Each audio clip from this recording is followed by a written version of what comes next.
In the previous videos, we discussed extensively the plot analysis. In another video, we discussed the characters and the characterization, the roles played by each character in the play, the role played by the god's character and the human characters. And in another video, we discussed extensively the themes in the story and the setting of the story. In this video, we are going to be looking at some of the literary devices used in the story. We know that a story like this, one of the literary devices used in this story, we are going to be considering the first one, the writing style, which is a couplet in iambic pentameter. We saw that this story, The Night Day, is written in high style.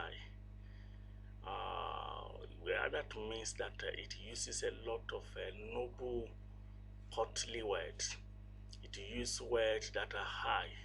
It uses words that are sublime. And we saw that a lot of poetic technique were used in this story. The major tool that we use is preterition and ekphrasis.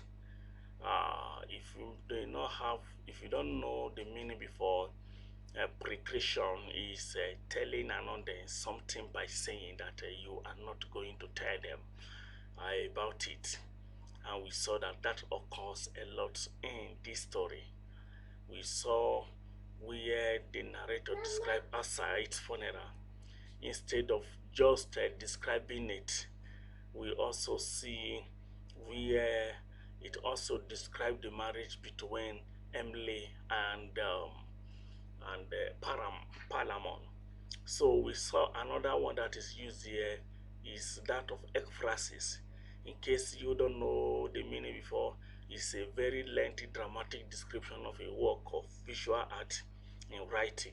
So this happened in the painting of the temples of the gods, who were in the amphitheater gates, the Venus god, the Diana, the Mars, and how people go to their temples, and the beautification of the temples and the gate of the distance. So it is very, very necessary to know that this story uses this kind of writing style.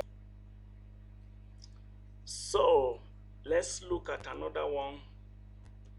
We have the use of symbolism in this story also, and then the use of imagery. We have the image of love as pain, as wound, as illness. And we can see that the image of love really caused pain in this story. The two men, Asite and Palamon, fought vigorously, terribly, inflicting pain on each other. And at the same time, they also wounded themselves.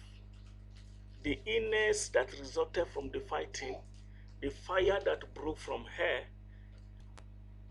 So we see that love in this story does not only influence emotional intimacy, it also causes pain, illness, and even death.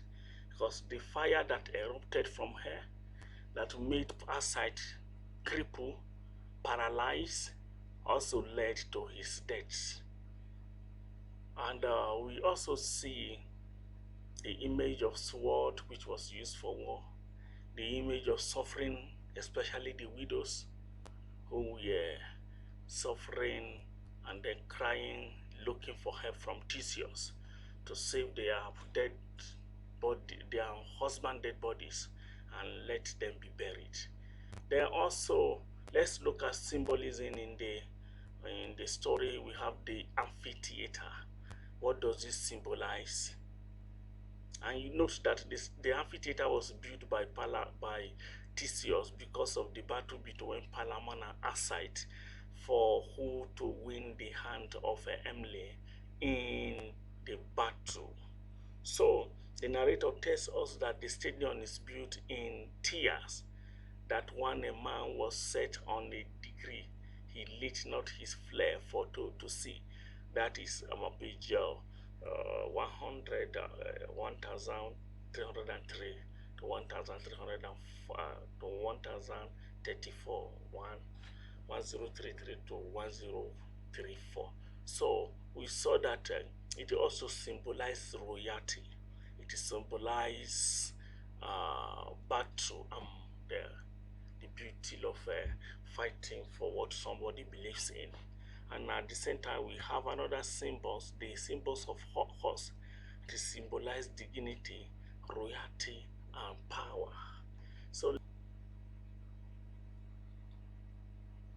So you can see also that the love, um,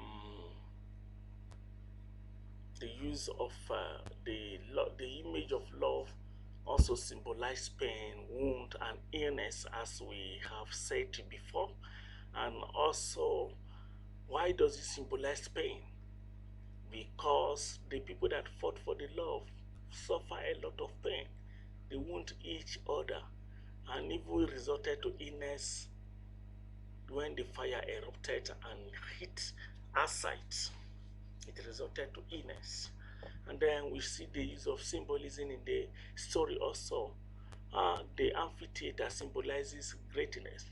It symbolizes strength and mighty of Theseus and even the men, the knights that came to fight in the amphitheater. And it also symbolizes the high status and the high level of Emily, the lady, the maid that they were looking for the hand in marriage.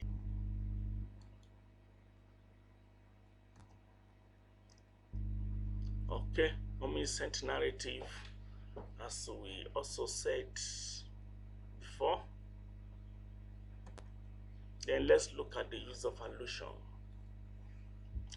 Many characters also make references in the story, allusion to several stories, allusion to biblical mythology, allusion to classical mythology, several allusions. So let's see some of the allusions. Like now we have mythological references or allusions in the story. See the reference to King Creon of Thebes, and also the reference to Venus. Venus is a god of love. A reference to Mars, which is also a god of war, and the reference to Diana, the god of purity and chastity. Then we have historical references also. Some of the historical references is to Julius Caesar. You can see it in page 1173. Then another reference to Nero, which is also a popular character in those days. Lycurgus of Thrace, which is the Duke and the King of Thrace.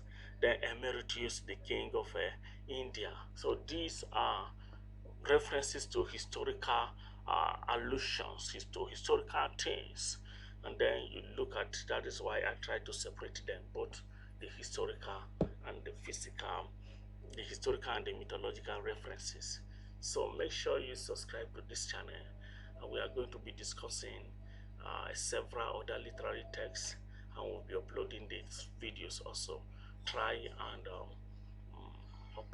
subscribe and click the notification bell so that you will get notified when some of these stories and videos are uploaded. Thank you.